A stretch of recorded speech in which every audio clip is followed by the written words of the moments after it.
Because Zainab couldn't join us, and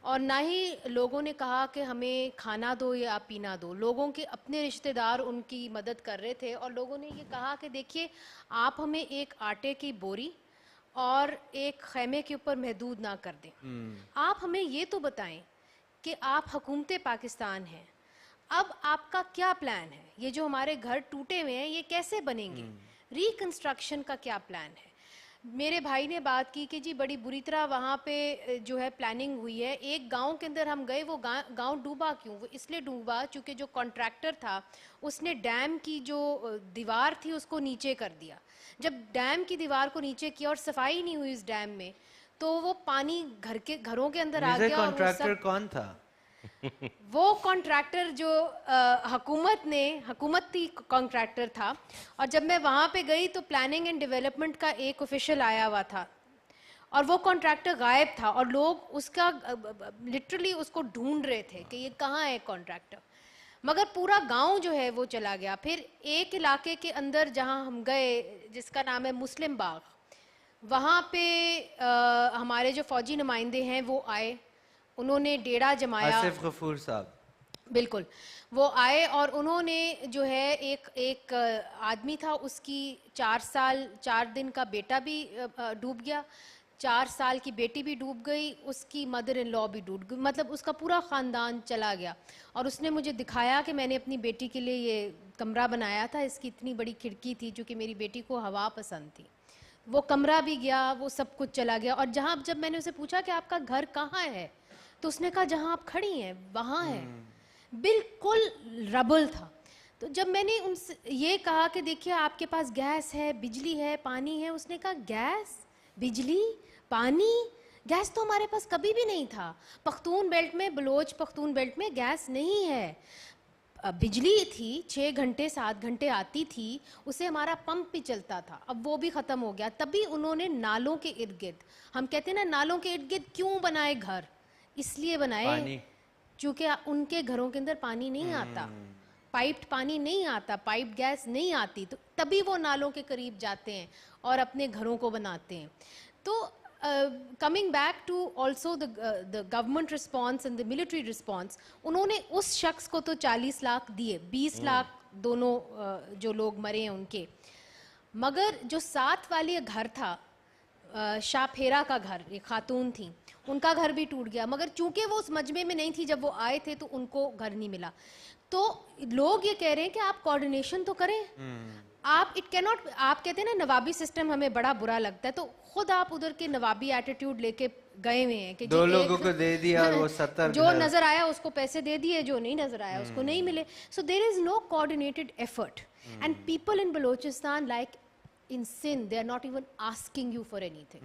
They have stopped expecting from the government, and that I think is very dangerous. When you stop expecting that the government will do anything for you, you've that given becomes up hope. Yeah, and so it's a very dark situation in Balochistan. اور کوئی questions اگر کوئی ہو تو please آپ جنہوں نے پہلے نہ پوچھا ہو پہلے ان کو چانس دے دیں. السلام علیکم.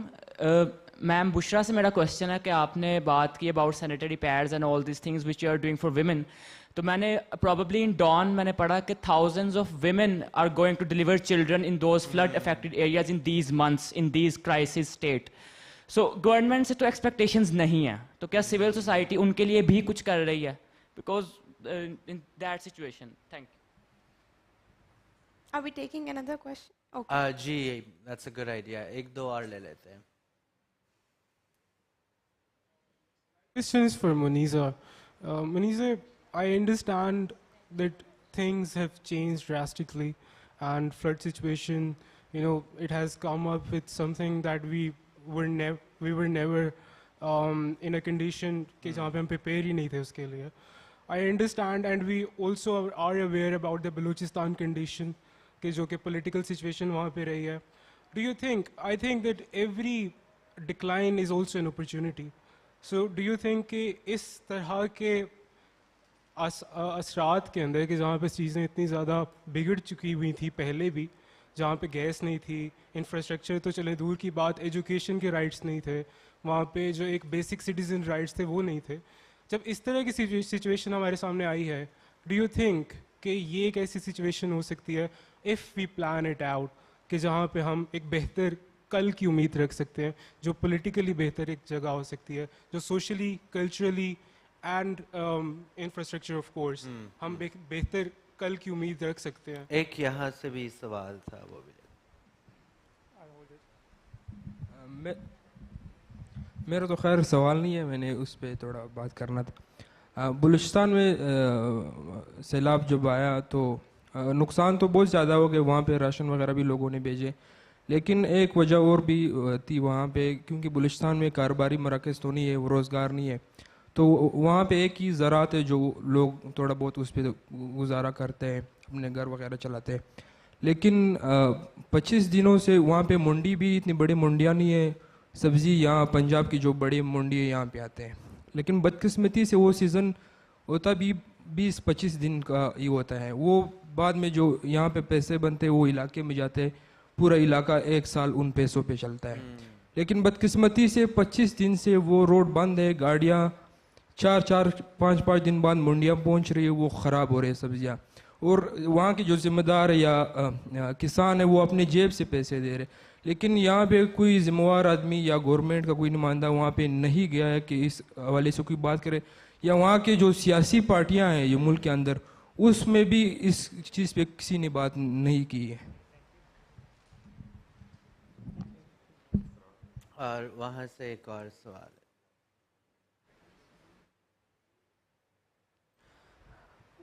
بہت شکریہ.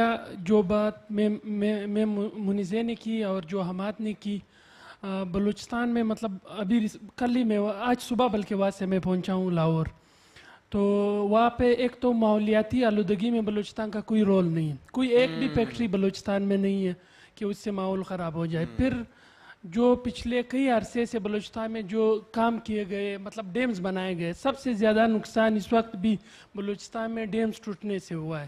جن علاقوں میں لوگ مر گئے یا جس طرح جو علاقے جو گھریں ٹوٹ گئے اس میں ڈیمز ٹوٹنے کا زیادہ وہ تھا. تیسری جو اہم بات ہے کہ بلوچستان میں کوئی بھی گورنمنٹ نہیں, ابھی بھی جو کام ہو رہا ہے وہ یا تو کوئی این جی اوز کر رہے ہیں یا یہاں سے لوکل جو پنجاب کے لوگ ہیں یا سندھ سے یا کہیں اور سے جو فنڈز اکٹھے ہو رہے ہیں وہ ان لوگوں تک پہنچ رہے ہیں.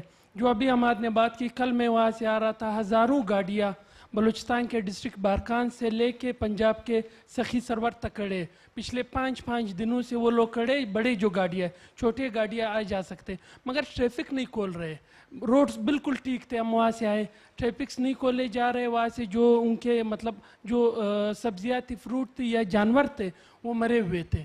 تو اس طرح کی صورتحال ابھی اس وقت بلوچستان میں ہے. اور وہاں پہ کوئٹہ شہر میں 10 دن نہ گیس تھی, نہ بجلی تھی اور نہ ہی نیٹ ورک تھا. آج بھی ہمارے علاقوں میں بجلی نہیں ہے, مطلب ان کو صرف ایک جواز چاہیے تھی, ان کو مل گئی کہ سیلاب آ گیا تو اب بجلی انہوں نے ہمیں نہیں دینی ہے. اس طرح کے ہر چیز بلوچستان میں, مطلب جنازے پڑے ہوئے تھے, لوگ ایک جگہ سے دوسرے جگہ جنازے نہیں لے جا سکتے تھے.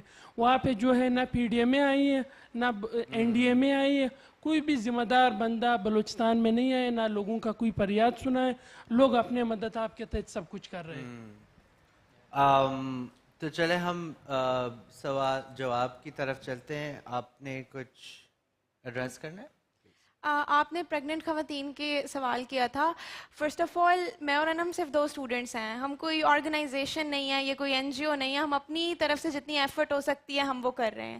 لیکن ساتھ ہی میں یہ ہے کہ what we are doing is that کہ جتنے بھی جہاں پہ لوگوں کو راشن یا کوئی بھی ضرورت کی اشیاء پہنچائی جا رہی ہیں, ہم یہ کر سکتے ہیں کہ وہاں پہ اس بیگ کے اندر کم از کم ایک مینسٹرل ریلیف کٹ ڈال دی جائے کہ وہاں پہ جو خواتین ہیں کم از کم اپنے پیریڈس کو وہ مینیج کر پائیں. کیونکہ بچیاں کہتی ہیں ہم کسی سے پوچھ نہیں پاتے, بچیاں کہتی ہیں کہ ہم پتے استعمال کر رہے ہیں. اس میں ایک فنڈ ہے بیبی ماما فنڈ کے نام سے, تو وہ اس کے بارے میں ہاں جی, میں بالکل یہ کہہ رہی ہوں. تو آپ بیبی ماما فنڈ جو ہے اس کے ساتھ بھی ہم کوارڈینیشن میں ہیں.